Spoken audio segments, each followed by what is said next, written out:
荒山野岭，一个小男孩遭到土匪绑架，极有可能被人五马分尸。他叫焦延二，父亲焦天浩收到土匪的传信，顾不得正在押运的飙车，急匆匆赶到这里，竟发现对方是江湖臭名昭著的绿林四煞。焦天浩武艺高强，尤其是他的烈焰刀法素有名威，押镖以来还从未失过手。这群土匪知道明着来不是对手，所以才使出如此下三滥的手段。他们的目的不只是为了劫镖，还要焦天浩名誉扫地。焦天浩不愿坐以待毙，趁机靠近儿子，斩断2根绳子，与土匪斗在了一起。与此同时，土匪开始劫镖，还谎称是焦天浩吃里扒外，勾结绿林四煞劫了自己的镖。一名镖师负伤逃走，正巧碰到了同行万盛镖局的陈华堂。陈总镖头听闻此事，异常震怒，他决定亲自追杀焦天浩，以正武林之风。焦天浩带着儿子杀出重围，但此刻的他已经奄奄一息，吃力地从怀中掏出家传的烈焰刀谱，嘱咐儿子一定要练成烈焰刀，将来重振镖局的声威。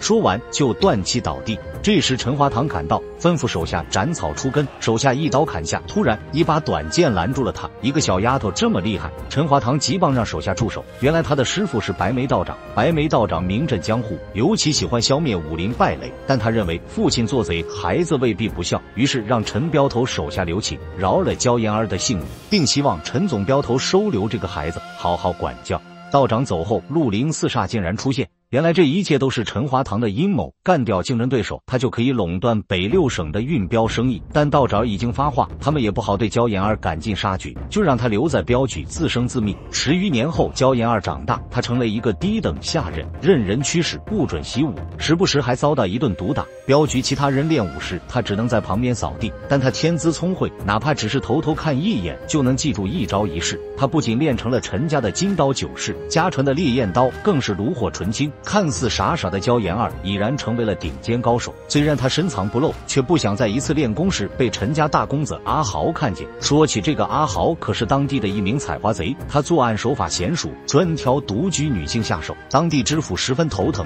特地请名动江湖的女捕快前来相助，而这位侠女正是当年救下焦延二的小女孩冷如霜。她随着师傅白眉练就一身好功夫，如今接替师傅在江湖消灭武林败类，她的名号一度令坏人闻风丧胆。师傅也嘱咐他快去督察采花贼一事。这些年，万盛镖局一家独大，都到了要开分局的地步。陈华堂邀请百花谷主翠山出任孟州分局总镖头，翠山带着小妾登门造访，负责接的阿豪见到发夫人，眼睛都直了，手下急忙制止，以防他原形毕露，只说镇上还有一个更好的。晚上，两人身穿夜行衣，准备再次作案，哪知进屋才发现遇到了狠角色。原来对方不是别人，正是大名鼎鼎的女捕快冷如霜。但阿豪显然是惯犯，他发现是陷阱后迅速脱身，在途中撞上了严查采花一案的严捕头。阿豪一把石灰砸出，严捕头没能抓到采花贼，反倒变成了严瞎子，但他已经将采花贼的声音牢记在心。二人慌忙回府，好巧不巧，生被花夫人撞见，没有办法，只有杀他灭口。翠山和陈镖头吃饱喝足回到房间，发现小妾不见了。他断定是采花贼所为，但陈华堂知道是儿子又闯下了大祸，可眼见女捕快已经追查到家中，那么只能找一个替罪羔羊。陈华堂毕恭毕敬地把冷如霜请进镖局，再令焦延二为冷姑娘上茶。冷如霜一眼就认出了焦延二，眼中带有一丝欣喜。可陈总镖头却说焦延二品性不端，专爱女色，经常半夜偷偷出去，问他去哪里又不说。冷如霜还在消化消息，又有手下来报，发现焦延二偷学武功。而后他们搜查焦延二的房间，竟找到了花夫人的尸体，人证物证俱在，焦延二成功被嫁祸。他一脸懵逼，不愿束手就擒，终于决定显露武功。众人突然发现，他们竟然没有一个是他的对手。可这般身手，更让冷如霜确信他是凶手无疑。就这样，他被冷如霜擒获，关入大牢。但陈总镖头为保万无一失，巧借受害者家属名义，给衙役打点了好些银子，让他们在牢内就把采花贼干掉。牢头有些为难，原来知府早前假意将严瞎子发配孟州老城，本想以此引出采花贼，没想到焦延二先落网。虽然种种迹象都表明焦延二是采花贼，知府还是让严瞎子分辨他的声音，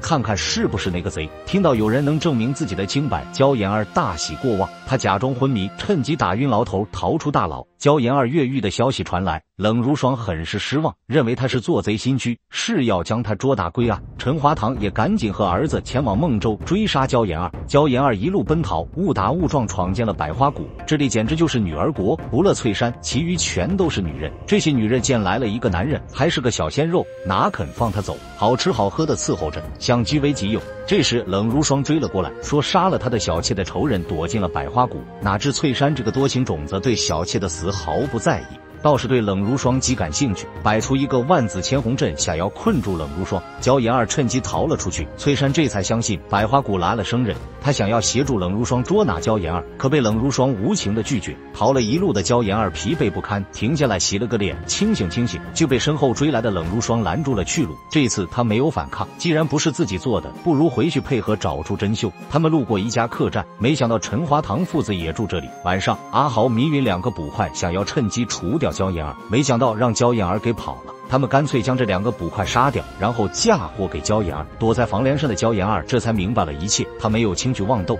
当务之急是赶快到孟州找到严捕头。来到牢中，瞎子一耳就听出焦延二不是凶手，决定随他一起出去指认真秀。这下陈总镖头彻底慌了。事到如今，唯有将此案有关人员统统杀掉，才能死无对证。他把冷如霜和翠珊请回镖局，想要故技重施，在他们的酒里下药。躲在房帘的焦延二发现后，将酒调包，却被阿豪看到。他们将计就计，道士引他自投罗网。随后，众人几杯酒下肚，皆昏倒在地。焦延二来到房间，却不想正中陈家父子诡计，几把长刀瞬间架在脖子上。他怒斥陈家父子当年杀了他父亲，如今又杀害翠珊的妻子。陈家父子狂妄大笑，主动承认了这一切。谁知这时翠珊和冷如霜相继从地上跳了起来。原来他们一早就知道酒有问题，只是假装晕倒而已。哪知翠珊毫无底线，为了得到冷如霜，竟要与陈家父子合作。他提出与冷如霜比武，两人在绳子上你来我往，结果翠珊没打过，冷如霜正要进屋帮助焦延二，没想到翠珊在背后偷袭，焦延二使出绝学飞刀生烈焰，把他救下。而后两人会合，大展身手，陈家父子已然不是对手。最后严捕头也带人赶到，他从众人中分辨出阿豪就是采花贼，焦延二终于沉冤得雪，而陈家父子也终究恶有恶报，难逃法网。